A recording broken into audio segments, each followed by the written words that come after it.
আসসালামু আলাইকুম এসএসসি পরীক্ষার্থীরা, কেমন আছো তোমরা এবং কেমন চলছে তোমাদের প্রিপারেশন? আশা করি ভালো। আজকে আমি আবারও তোমাদের মধ্যে চলে এলাম এসএসসি পরীক্ষার্থীদের জন্য ইংরেজি প্রথম পত্রের ইউনিট 3 লেসন 2 নিয়ে। তো আজকে আমরা আলোচনা করতে চলেছি মে ডে সম্পর্কে। তো তুমি যদি একজন এসএসসি পরীক্ষার্থী হয়ে থাকো তাহলে সম্পূর্ণ ক্লাসটি দেখো এবং চ্যানেলটি সাবস্ক্রাইব করে পাশেই থাকো। চলো আমরা ক্লাসটি শুরু করি।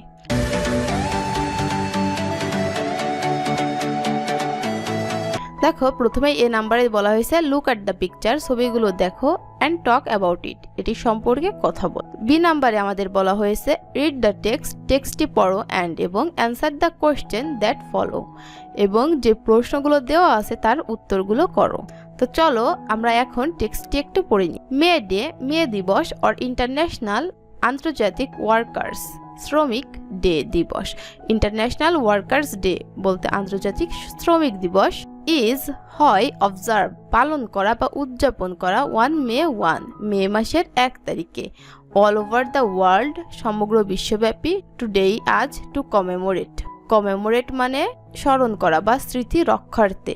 দ্য হিস্টোরিক্যাল স্ট্রাগল ঐতিহাসিক একটি সংগ্রাম অ্যান্ড এবং স্যাক্রিফাইস ত্যাগ অফ দ্য ওয়ার্কিং পিপল শ্রমজীবী মানুষদের। তাহলে দেখো, আন্তর্জাতিক শ্রমিক দিবসটি সারা বিশ্বে মে মাসের 1 তারিখে পালন করা হয়। কেন বা কাদের স্মরণে? যারা হিস্টোরিক্যাল স্ট্রাগল একটি ঐতিহাসিক সংগ্রাম করেছিল অ্যান্ড স্যাক্রিফাইস এবং ত্যাগ করেছিল, যে সকল শ্রমজীবী মানুষরা তাদের স্মরণে। টু এস্টাবলিশ তারা কেন ত্যাগটি করেছিল? দেখো, এস্টাবলিশ প্রতিষ্ঠা করতে, অ্যান 8-hour ওয়ার্ক ডে অর্থাৎ তারা একদিনে 8 ঘন্টা কাজ করবে, এটি প্রতিষ্ঠার জন্য তারা সংগ্রামটি করেছিল। It is a public holiday এটি একটি সরকারি ছুটির দিন ইন অলমোস্ট প্রায় all the countries of the world বিশ্বের প্রায় সমগ্র দেশেই। সিন্স থেকে দ্য ইন্ডাস্ট্রিয়াল রিভলিউশন শিল্প রিভলিউশন মানে বিপ্লব, শিল্প বিপ্লব থেকে ইন 18 and 19 সেঞ্চুরি 18 ও 19 শতকে ইন ইউরোপে অ্যান্ড দ্য ইউএসএ ইউনাইটেড স্টেটে দ্য ওয়ার্কার্স শ্রমিকরা ইন মিলের শ্রমিকরা অ্যান্ড ফ্যাক্টরিজ অর্থাৎ মিল ও ফ্যাক্টরির শ্রমিকরা হ্যাড বিন ওয়ার্কিং তাদের কাজ করতে হতো এ লং শিফট একটি দীর্ঘ সময় ধরে। 14 অর অথবা even more hours a day 14 অথবা তার চেয়েও বেশি সময় ধরে তাদের একদিনে কাজ করতে হতো।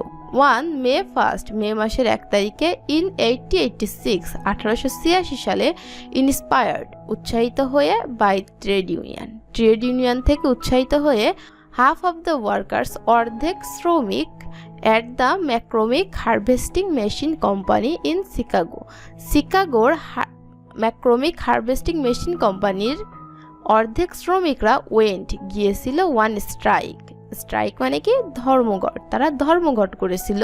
ডিমান্ড মানে চাওয়া, তাদের চাওয়া ছিল, কি চাওয়া ছিল? অ্যান 8-hour ওয়ার্ক ডে তারা একদিনে 8 ঘন্টা কাজ করবে, এটি ছিল তাদের চাওয়া।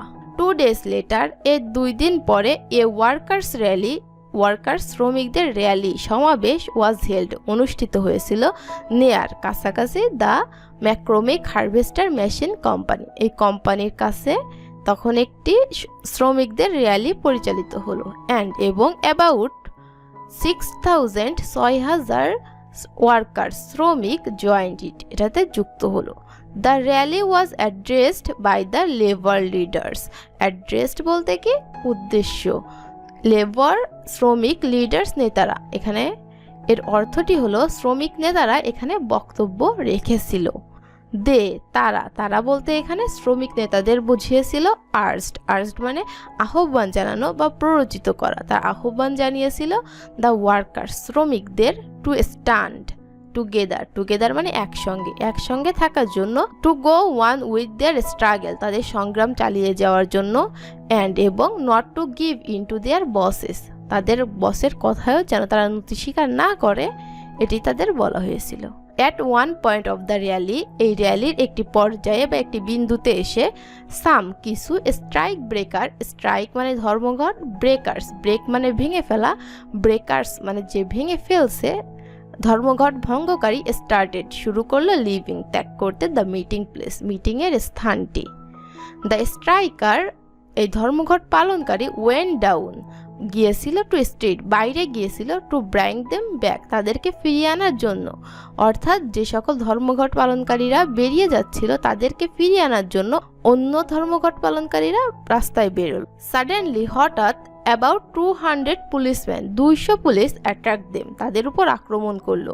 উইথ ক্লাবস অ্যান্ড রিভলভার্স, ক্লাবস বলতে লাঠি চার্জ করে না, স্টিকও বলা যেতে পারে, অ্যান্ড রিভলভার্স দ্বারা তাদের উপর আক্রমণ করলো।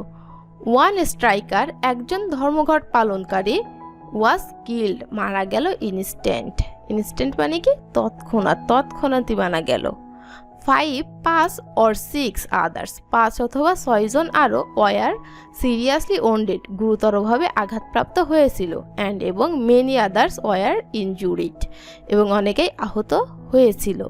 তারপর দেখো কি বলা হয়েছে, দ্য ইভেন্ট অফ মে 1, মের 1 তারিখের এই ঘটনাটি 1886 অর্থাৎ 1886 সালে মে মাসের 1 তারিখের এই ঘটনাটি আর এ রিমাইন্ডার দ্যাট, এটি স্মরণ করিয়ে দেয় যে ওয়ার্কার, শ্রমিকরা will continue to be exploited বলতে অত্যাচারিত হওয়া, নির্যাতিত হওয়া, শ্রমিকরা নির্যাতিত হতেই থাকবে আনটিল, যতক্ষণ না পর্যন্ত দে স্ট্যান্ড আপ, তারা উঠে দাঁড়াবে, অ্যান্ড এবং স্পিক আউট, এবং কথা বলবে, গেইন বেটার ওয়ার্কিং কন্ডিশন, ভালো কাজের পরিস্থিতি, বেটার পে, ভালো বেতন, অ্যান্ড বেটার লিভস, এবং উন্নত জীবনযাপনের জন্য।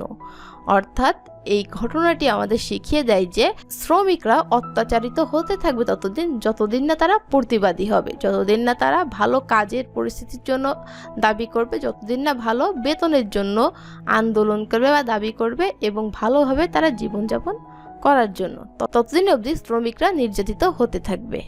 তো এটি ছিল মে ডে এর প্যাসেজটি।